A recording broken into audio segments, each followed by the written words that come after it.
Simple बात यह है कि वेस्ट इंडीज को हराना है और हम सेमीफाइनल में पहुंच जाएंगे। जिम्बाब्वे के खिलाफ बहुत ही प्रोफेशनल परफॉर्मेंस रही और जबरदस्त ताबड़तोड़ बैटिंग परफॉर्मेंस भारत ने की। मैंने कहा था प्रीव्यू में कि बल्लेबाजी करेगी भारत तो सही रहेगा, रिलैक्स होकर बैटिंग करके एक बड़ा स्कोर कर पाएंगे और मैच जीत पाएंगे, और वही हुआ एक्चुअली।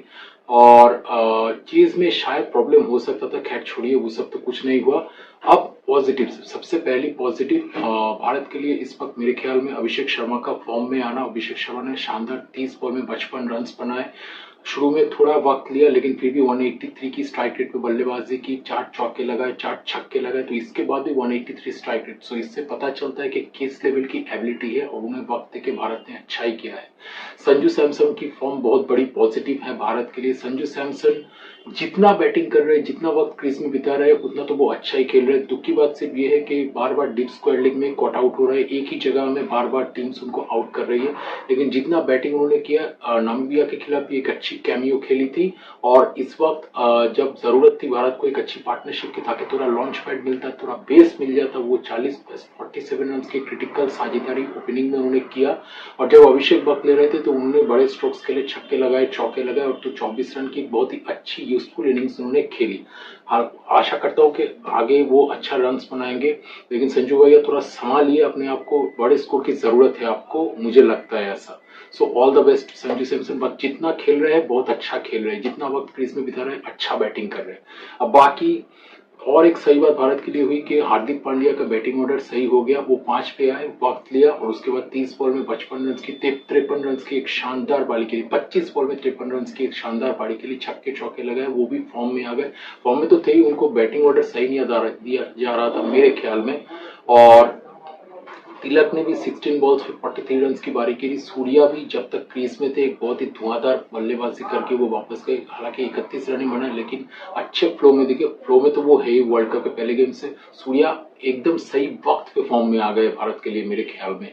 वर्ल्ड कप का स्टार्ट भी हुआ और उनका भी फॉर्म हुआ। यूएसए के खिलाफ शानदार 80 रन की बारी खेली थी उन्होंने, वहीं से उन्होंने बहुत बढ़िया स्टार्ट किया था वर्ल्ड कप में, और वही फ्लो मेंटेन कर रहे हैं। हालांकि 31 रन बनाए, बट ओवरऑल बहुत अच्छी बैटिंग परफॉर्मेंस। ईशान किशन ने भी कंट्रीब्यूट किया, हालांकि उनका बैटिंग ऑर्डर बिगड़ गया, लेकिन संजू सैमसन 1, अभिषेक शर्मा 2, ईशान किशन 3, ये गन बैटिंग ऑर्डर है, टॉप 3, राइट।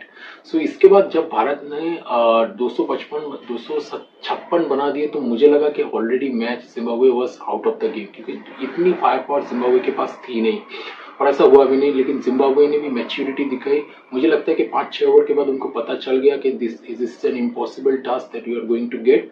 सो हम मैच्योर बैटिंग करते हैं, हम स्कोर को थोड़ा स्टेबल बैटिंग करके स्कोर को क्लोज ले जाने की कोशिश करते हैं भारत के, और कुछ हद तक वो गए। ब्रेनेट ने शानदार 97 रन की बारी के लिए, वो फ्यूचर है जिम्बाब्वेन क्रिकेट के, अलॉन्ग विद सिकंदर राजा, उन्होंने भी अच्छी बैटिंग की। और थोड़ा देर अगर सिकंदर राजा और क्रीज में रहे थे और साथ देते ब्रेनेट का, तो मुझे लगता है जिम्बाब्वे 200 प्लस भी कर सकता था। जिम्बाब्वे के हिसाब से बहुत अच्छी परफॉर्मेंस है और बहुत अच्छा टूर्नामेंट।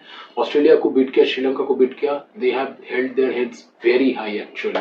और कल भी अच्छी बल्लेबाजी की भारत के बॉलिंग को मद्देनजर रखते हुए। जसप्रीत बुमराह को भी छक्का मार दिया यार ब्रेनेट ने, तो बहुत बड़ी उपलब्धि है इस वक्त उनको इस तरह से हिट मारना वर्ल्ड के नंबर 1 बॉलर को, राइट।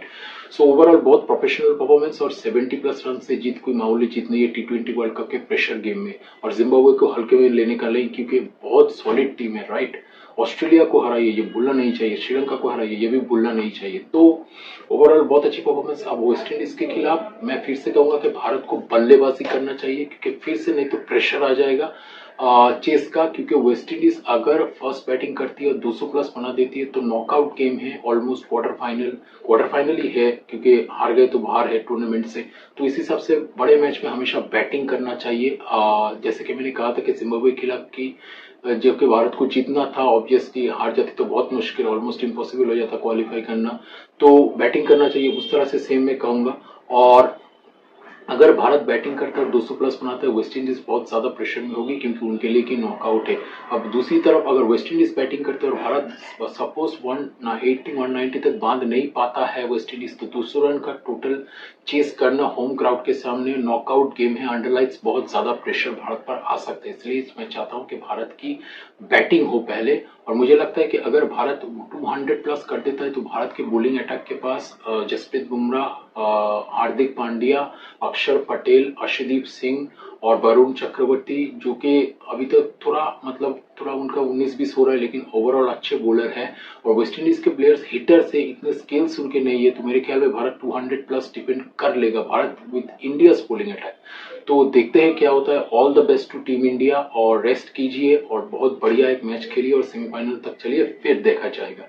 और बाय द वे और एक बात, 2011 में जो होम वर्ल्ड कप 50 ओवर का हुआ था भारत में, उसमें भी साउथ अफ्रीका ने भारत को हराया था, और इसके बाद साउथ अफ्रीका टूर्नामेंट से बाहर हो गया था, लेकिन भारत चैंपियन हुआ था, जो कि सोचने वाली बात है। तो ये बस मैं मजाक से कह रहा हूँ, लेकिन ये एक फैक्ट है एक्चुअली। 2011 में एक ही मैच भारत हारी थी, ग्रेम स्मिथ की कैप्टनसी में साउथ अफ्रीका से। एबी डिविलियर्स भी थे उस टीम में, हशीम आमला थे, बड़े दिग्गज प्लेयर्स थे। इसके बाद भारत टूर्नामेंट जीता था। तो देखते हैं क्या होता है। So all the best to team India, और बल्लेबाजी करे टीम इंडिया, यही अच्छा है। मैं ये नहीं कहता कि भारत चेस कर नहीं पाएगा, लेकिन चेस करना थोड़ा डिफिकल्ट हो जाएगा अगर 190 तक बांध नहीं पाते। और वेस्ट इंडीज की बैटिंग में मुझे लगता है कि दोनों प्लेयर्स को रोकना बहुत जरूरी है। वो है शिमरन हेटमायर और रॉबमैन पावेल, ये दो इनफॉर्म बैट्समैन हैं, क्योंकि वेस्ट इंडीज के पास बैटिंग बहुत अच्छी है। और 7 विकेट गिर गया था 96 पे साउथ अफ्रीका के खिलाफ। इसके बाद भी वो लोग पहुंचे कहां तक, 177 तक। बॉलिंग अच्छी नहीं तो मैच हार गए। तो वेस्ट इंडीज की वीक लिंक उनकी बॉलिंग में है। तो अगर भारत बैटिंग करके वो यूटिलाइज करता है, तो I think India is going to win this match. Hopefully India will win, and हम देखते हैं फिर सेमीफाइनल में किसको सेव करते हैं। So all the best to team India. आज का वीडियो यही तक। To like and subscribe, and for more interesting videos like that, and for more cricket related different topics, keep watching Passion is Cricket, क्योंकि cricket मेरा passion है। I love it. Thank you and thanks for watching. Have a nice day. Live life king size. Bye.